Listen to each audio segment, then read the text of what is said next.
Welcome to Love and Abuse, the show about helping you identify poisonous communication and toxic behavior.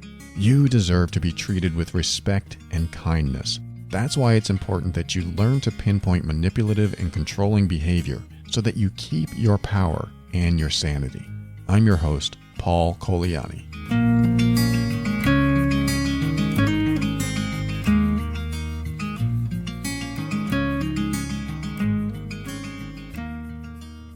What is the narcissist under the hood? What does that mean? That means if you have a family or you're in a relationship with someone and the people outside the relationship or the family see the car but not the engine. They see the family but not what is underneath the hood, which could be kind of messy. And when you have someone that is really showing a lot of narcissistic tendencies or has full-blown NPD, narcissistic personality disorder, you can have a real mess. That's not to say that narcissists don't have a good side. I'm going to be chewed up and spit out for that comment. But let's put it this way. I've met and seen narcissists and worked with clients who were with narcissists that had a really good side, really generous side. But as soon as you get into a relationship with them, they don't have that side with you. They have it with others. And so you see this good side come out of them, but they don't have it with the closest people in their life.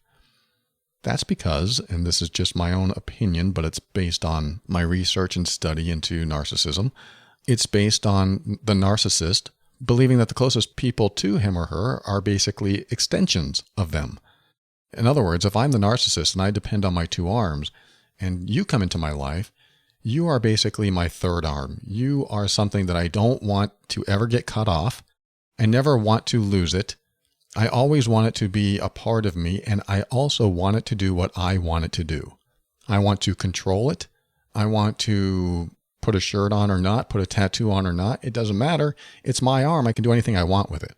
And because I'm a narcissist, I may have a tendency to make it look as good as possible. So I'm going to dress it up, make it look nice, maybe work out, whatever I need to do to make that arm look good. Might be an odd analogy, but it's a good one because no one wants their arm cut off. Yet, if you are with someone who has narcissism or narcissistic tendencies, you are an extension of them. And so what they would do for themselves, they expect you to do for them as well. Now you can see where it can get hairy. Now you can see where control would step in. Now you can see where it doesn't matter what you want unless what you want is exactly what the narcissist wants. And even then, sometimes the narcissist will want you to do what they want you to do, even if it's something that is against what they said earlier, just to confuse you, just to keep you in a state of, well, what do I do next? I don't know what to do next, so I better listen to the narcissist to make sure I do it right. So they may tell you to do something one time, and then the next time change their mind and tell you to do something else, just to confuse you, just to keep you in that place of constant guessing. The more you're guessing, the more you're going to rely on them for your next move. So when I use the term narcissist, to me, it's really a replacement term for emotional abuser, manipulator, controller. Narcissist kind of is an umbrella for a lot of terms. There's a long list of traits that the narcissist has, and basically what the definition is a person who has an excessive interest or admiration of themselves. And of course, that couldn't be truer. However, I think the most important part of that comment is the unwritten one, that is, and they have no empathy for you. And that's part of the long list of characteristics and traits, but that's the most important piece of the puzzle here when it comes to being around a narcissistic family member, being around a narcissistic partner. When someone doesn't have empathy for you, they're very difficult to be around because that means what they want is what they want, regardless of how you feel about it. And when you're with somebody who doesn't really care how you feel about it, then it's not really a relationship at all. It's just a power over someone else model. It's a dominant, submissive model.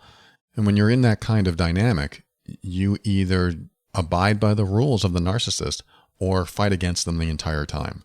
And that means trying to please them, trying to do whatever you can so that they're happy and never succeeding. And I'm just going to tell you right up front, it's very, very difficult, if not impossible, to succeed with somebody who is narcissistic or has a lot of narcissistic tendencies, because you'll never be good enough. You'll never do anything that's good enough. And even when you do something perfectly, there'll be something wrong with it. Or they will make up some intention that you had that wasn't really in their best interest. It was only in your best interest. In fact, everything that they say about you will be something that they do to you. In other words, if they call you a liar, they are probably the liar. If they call you having bad intentions for them and wanting to get them fired or wanting to make them feel bad, it's very likely that's what they're doing to you.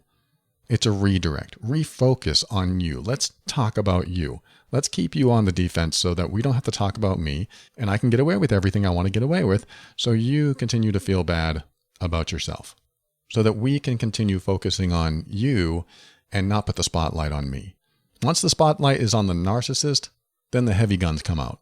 Then they play the victim, then they do the redirects, then they do everything they can to point the spotlight back at you so that they are free and clear and they don't have to worry about defending themselves.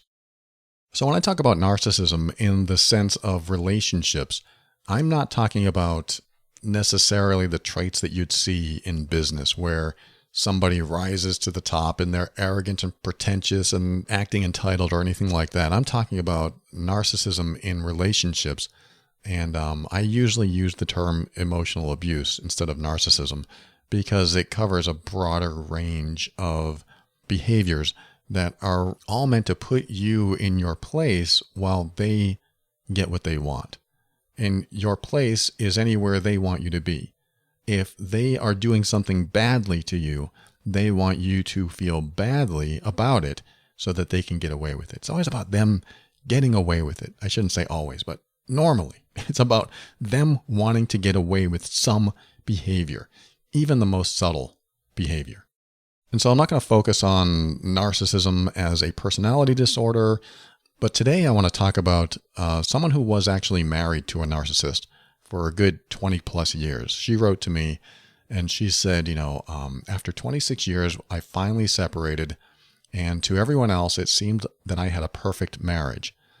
4 months after listening to many of your podcasts, she's talking about the overwhelmed brain, and purchasing your mean workbook, I'm starting to understand narcissism and realize that he has many narcissistic tendencies, and I am an extreme empath.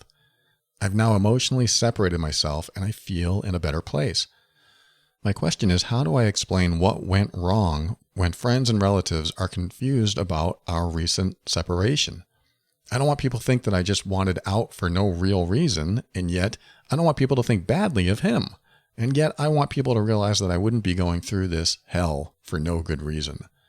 When all looked so good on the outside, it's hard for others who are close to me to grasp. Thanks for all your great work. I'm going to call you Linda. Linda, thank you so much for sharing that. And you have asked a very important question, and I think it needs to be addressed because people are going through this left and right all over the world when they leave someone that your entire set of friends and family sees as the nice person, the generous person, the wonderful person, and you see what's under the hood. You see what's going on because you experience the compound effect of emotionally abusive behavior day after day after day. And that is the only way. You have to go through an experiential process to understand the effects of emotional abuse. And there's no way to easily explain it unless, you show them the checklist in the mean workbook and they see everything that you had to deal with. Hopefully you have friends that are understanding enough and love you enough to believe that is happening and believe you. Because if they don't believe you, if they don't see that and they can't see it, even though you're being honest, then either A, they're not as close a friend that you thought they were, because, closer friends are just going to believe you no matter what. They're going to say, hey, no matter what you say, I'm with you. That sounds a little naive, I understand. And sometimes our friends say crazy things, but we want to support our friends. We want to support the person that is going through the hard time. So you're going through a separation, which means you're going through some tough times, which means hopefully you have very close supportive friends and family that will understand that you've made a choice that you needed to make for you, and they will support that about you. But when you say why you made that choice, you go through that checklist and you show them, I often felt guilty. I often got blamed and made to feel responsible for the problems. I felt like I was walking on eggshells. I always had to pick my words carefully so I wouldn't upset him. And of course, you have the main workbook. You know exactly there's about 200 items you can choose from, and you show someone that. I'm not saying you have to, but that is one way to explain what was going on. They still won't see it, likely. They'll very likely not see what you see because of the subtle drip feeding of emotional abuse on a multiple times per day basis. They won't see it because every little thing that has happened to you out of context of the rest of what was happening to you will seem very benign. It will seem as if it was a normal thing that happens in every relationship. So being able to share with friends or family that he made me feel guilty, and then they'll ask you, well, what did he do? What did he say? And you'll tell them what he did or what he said, and they're going to go, oh, that doesn't seem so bad. And you won't be able to go anywhere with it because you'll be like, you just don't understand. And then if you get emotionally charged about it and they're friends with your ex or your soon-to-be ex, they may fall under the term flying monkey. I heard that term the other day. I thought it was perfect. It's his minions. It's the narc's minions, where they will believe him, they will follow him, they will see him as the rational, logical, perfectly sane one. And the one who's insane is the one who becomes, quote, irrational because she can't possibly describe what's happening in a logical way that makes any sense to anyone else. So you start to lose your mind trying to explain it to someone else. You pull your hair out going, I just don't know how to tell you. All I can tell you is that every day I felt bad. And every day he would do something differently. And every day, on and on. And the friends and family who become the minions, who become the believers in this other person, just don't see it. They might even say, well, I trust you and I believe you, but I just don't see it. And then they have that lingering doubt. And that lingering doubt is what keeps them from really coming to you and being on your side. I'm not saying they don't deserve friends and they don't deserve support as well, although sometimes I have my personal opinions about that. But often, if they are the ones orchestrating the emotional abuse that happens in the relationship, they will get many believers behind them. They will get people that trust them, that love them, that support them, that believe anything they say. And that's what happens a lot. So this is your dilemma, Linda. This is what you're facing, is that it is very hard to explain to anyone else emotional abuse. This is why I created the Mean Workbook, because we often can't recognize it ourselves. We're in the middle of it and we can't recognize it.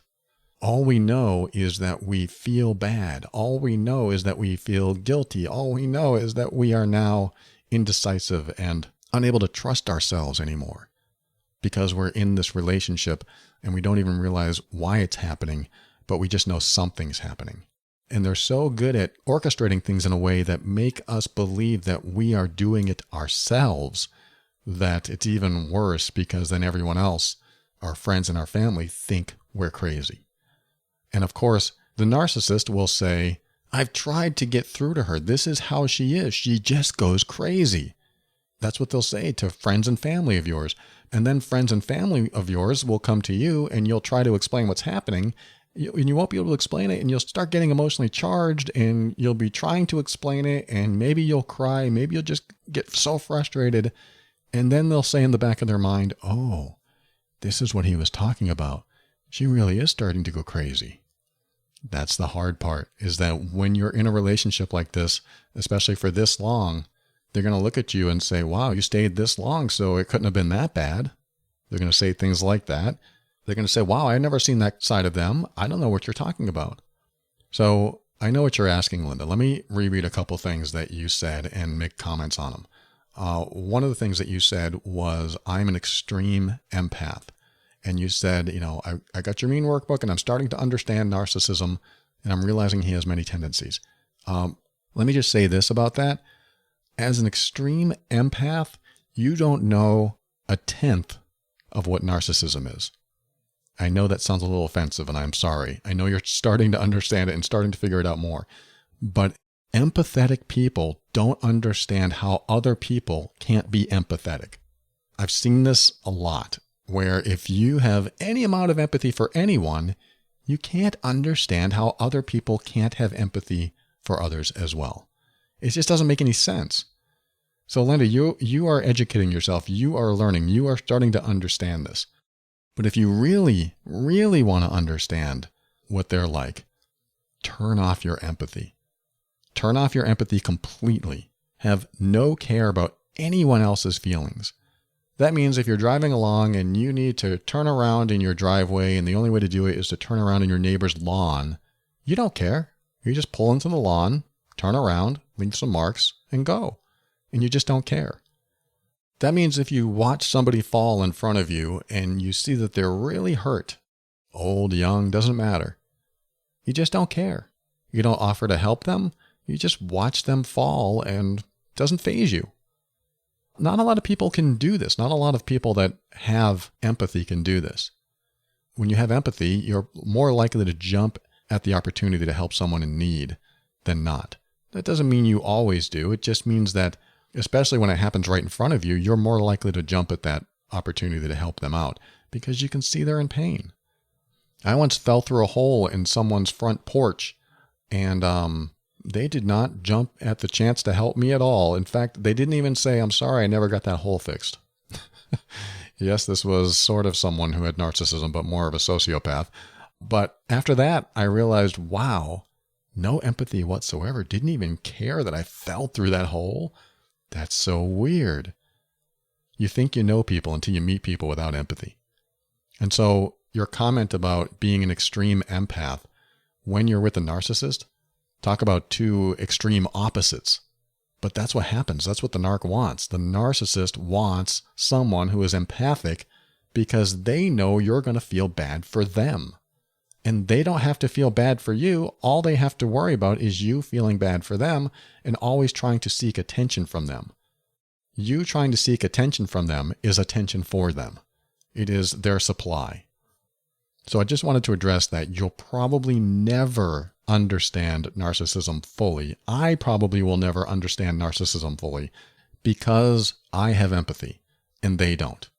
Most narcissists do not have empathy. I mean, that's kind of the part of the definition, is that when you're a narcissist, you don't have empathy. If you're narcissistic tendencies, then your empathy is either not there or minimized. And at one point in my life with my relationships, my empathy was minimized. I had narcissistic tendencies. It was only because of empathy I actually felt bad that when I was married, that my wife was hurting from my behavior, is when I actually started to heal and change and look at myself very deeply. So it is possible for someone with empathy, in fact, it's probable with someone who has empathy, to be able to heal. But they have to realize what they're losing, and it has to hurt them that they're losing it. In my case, I was losing a very important relationship, so that made me straighten up and clean up and want my wife to feel better, want her to be happy, so I needed to work on myself or lose it. And that is one thing to consider with narcissists. What would hurt them the most if they lost it? If you ever want to try to find if a narcissist has empathy or not, find out what would hurt them if they lost it. Find out what would hurt them most. And that way, when you say, well, if you lost that, how would you feel? And if they said, oh my God, I would feel awful, then you could say, now you know how I feel. Doesn't really always work that way, but at least at some level, they may be able to comprehend it. But if they don't care, they don't care how you feel, then it doesn't really matter. But if you at least want to find some connection at the empathetic level, that might be a way to do it. So anyway, that was one of the things that you said, Linda. Another thing that you said was, I now feel that I'm in a better place, which is fantastic. And then we get to your question, which is, how do I explain what went wrong when friends and relatives are confused about our recent separation?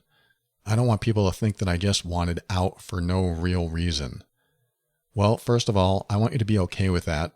No matter what people think, you have every right to say, this isn't working, I want out. That's all you need to say to anyone, quite truthfully. That's not my final answer, but I'm just saying you have every right to say, I just want it out. That's it. I just want it out. And if anybody digs and digs, then they're looking for gossip. If people are looking for gossip, then it's no use talking to them anyway, because they're going to go spread it to their friends or family or spread it to the narcissist. Who cares? That's gossip. It's okay to just say, I want it out. Period. I want it out. Well, why? I mean, that's what's going to happen. Why did you want it out? I just want it out. That's all I need to say. I want it out. You're actually much better off if you explain less. As soon as you start explaining things to someone, then they want to know more, and then they're going to interpret it in ways that probably won't be beneficial or helpful. And especially if they've already talked to your ex and they know the story that was told to them by him, they're going to compare it with what you're saying.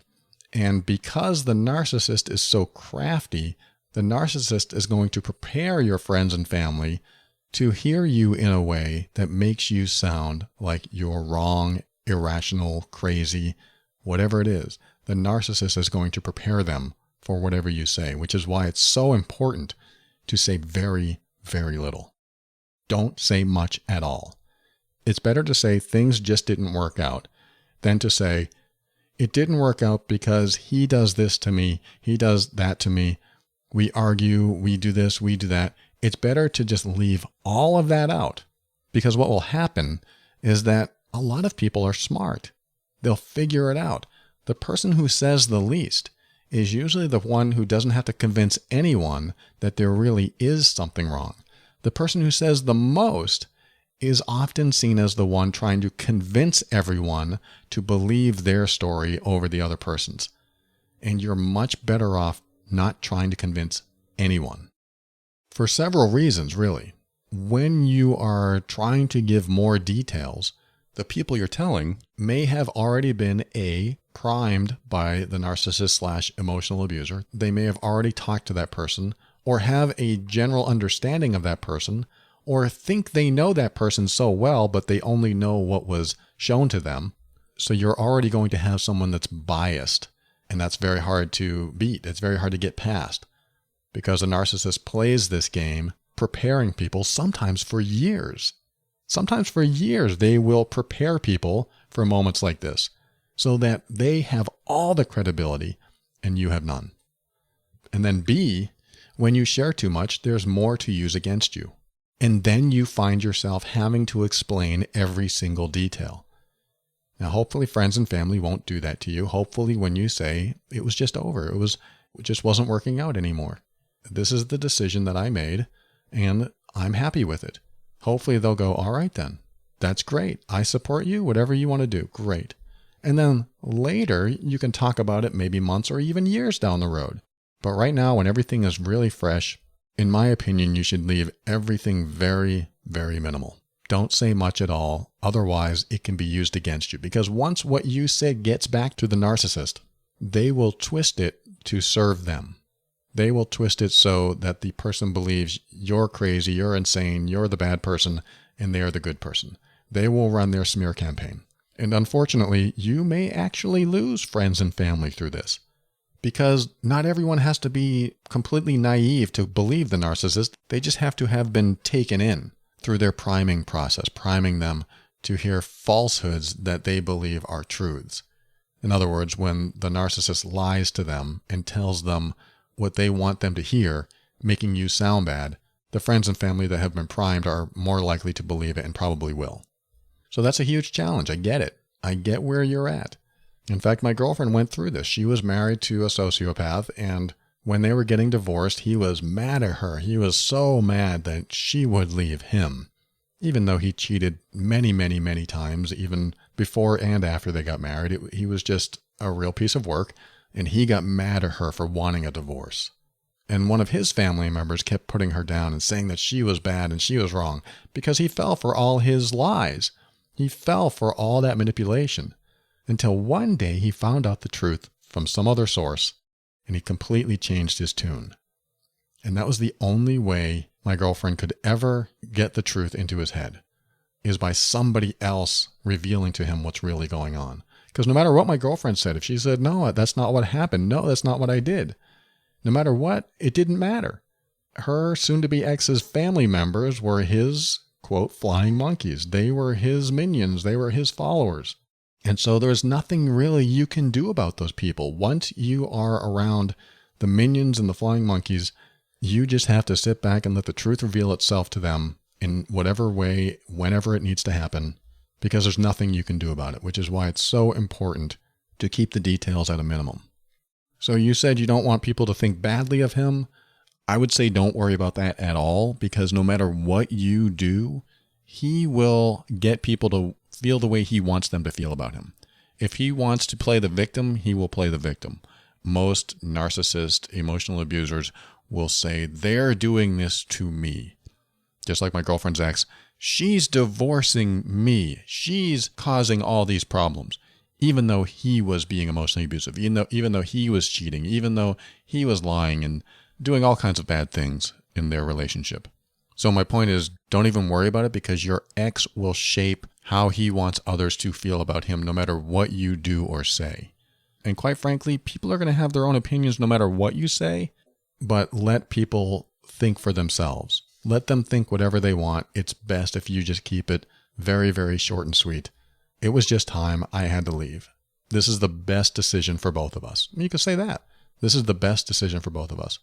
And if somebody's really, really digging, then they're looking for gossip, and you don't really want to waste your time with people looking for gossip. You just can't. I mean, it's an endless road of trying to explain things that you don't need to explain to anyone. Now, let me end with this. If you really, really, really have to say something to someone, because you just have to say it wasn't for no reason, it wasn't because of some misunderstanding or some disagreement, probably the best thing you could say is, I'm just tired of being with someone who makes me feel bad about myself. Because that's how I explain emotional abuse to anyone. If you are made to feel guilty, if you are made to feel responsible, if you can do nothing right no matter how hard you try, and you always feel bad about yourself, you just get sick and tired of feeling bad about yourself all the time. So if you really had to say anything to anyone, I just wanted to stop being with someone who made me feel bad about myself all the time. And then if you get one of these self-help, book-smart people that come and tell you, no one can make you feel anything, you have a choice in how you feel.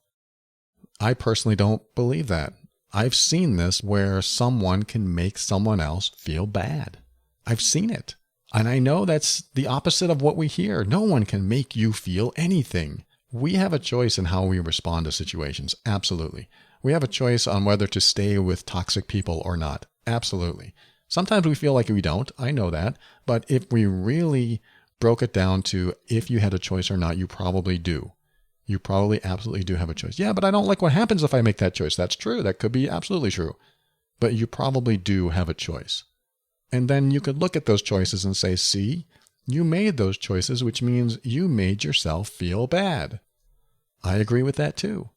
And I also believe that someone that you trust, that you feel safe enough to share everything with, that you feel vulnerable with, that you feel like has your best interest in mind, I believe they can manipulate you in ways to feel bad about yourself because you believe what they say.